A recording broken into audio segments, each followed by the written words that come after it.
A wonderful aroma. I feel more relaxed already. Would that I had sweetmeats to offer, but I travel light out of habit. There's plenty of hot water though, so please have as much tea as you like. Now then, will you tell us your tale?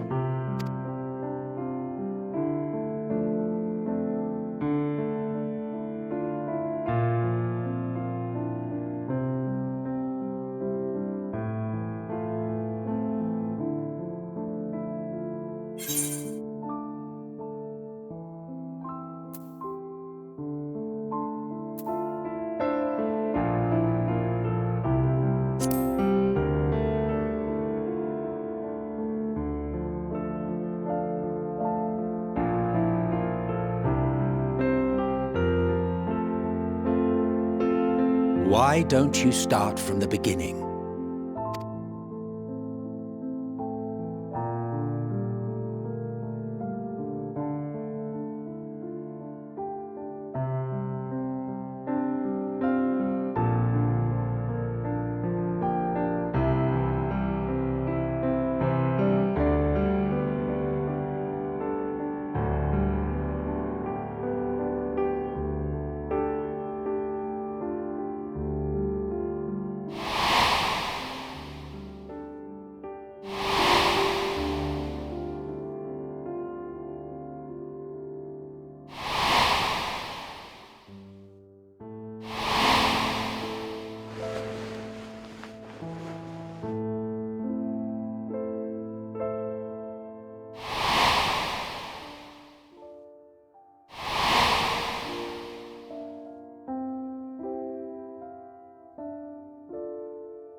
Preposterous! Utterly preposterous! While not the words I would have chosen, I too have my doubts. Much of it borders on the incredulous. What of you, Venat?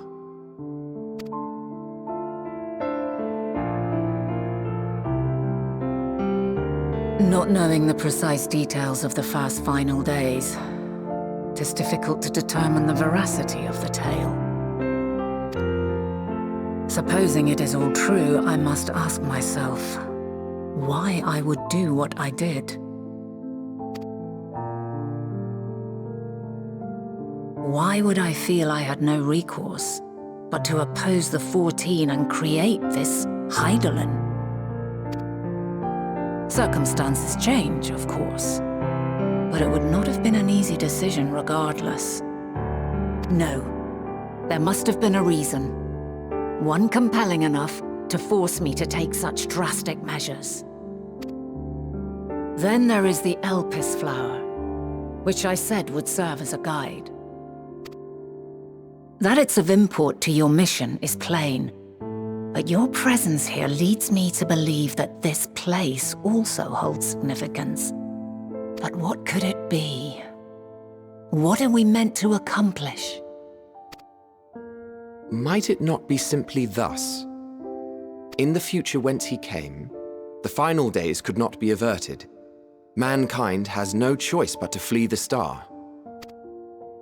By alerting us to that eventuality, perhaps you wish to pave the way for other futures. Theoretically speaking, it is a possibility. Yet if that were my primary objective, I see no reason to guide our friend to Elpis specifically. The capital and Amarot, or even my own home would be more logical destinations.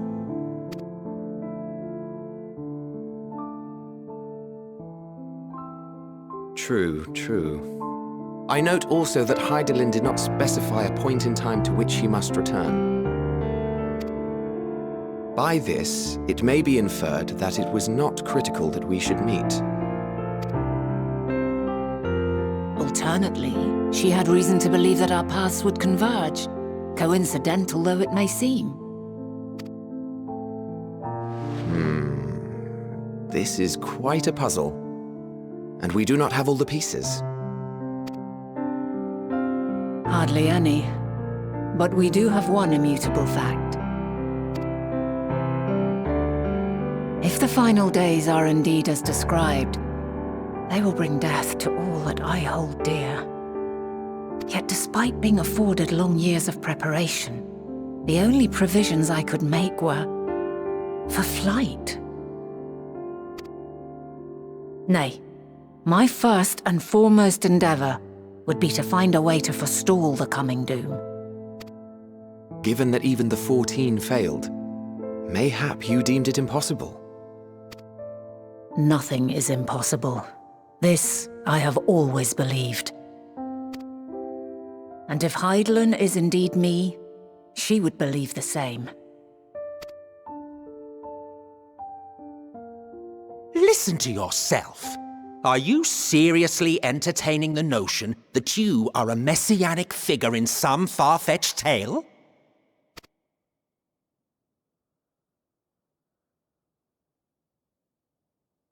Well, I will not. I refuse to accept that our world could be undone by some unforeseen calamity. I also take offense to my portrayal as a megalomaniacal madman.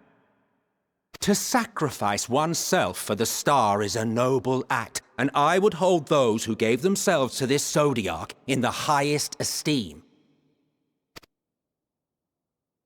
Yet, you claim I recreated Amarot and populated it with phantoms of our people? A bizarre indulgence that would be insulting to their memory. Worse still, I even invited you there. Literally invited my own downfall. Why would I do something so idiotic and inexplicable?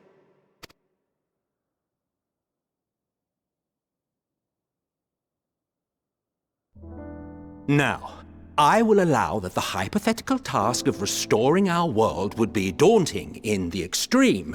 The thought of having to bear such a burden for 1,000 lives horrifies me. But I would never forsake my duty. I would never forsake my brethren.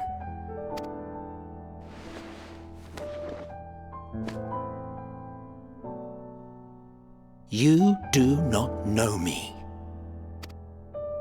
I've had my fill of your fiction. I will return to my duty, and you will not bother me again.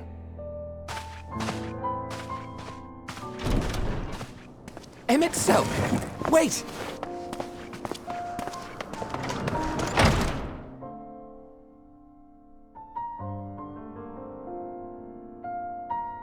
You've seen much of Elpis already. If you have any observations to share, I should like to hear them.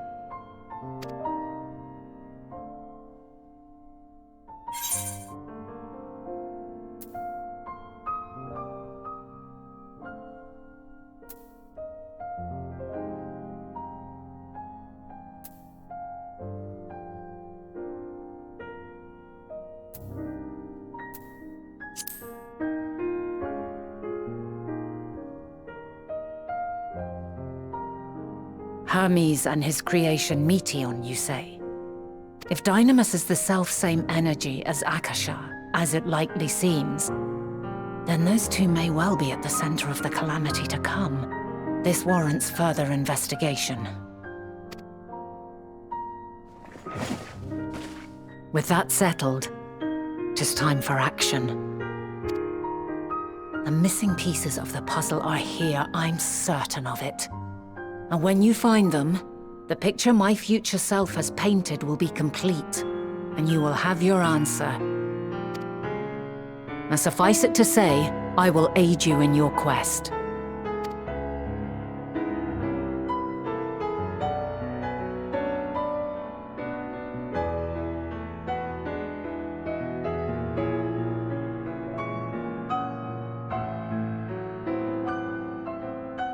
Have faith. If Emet-Selch is the man Azum described to me, we've not seen the last of him.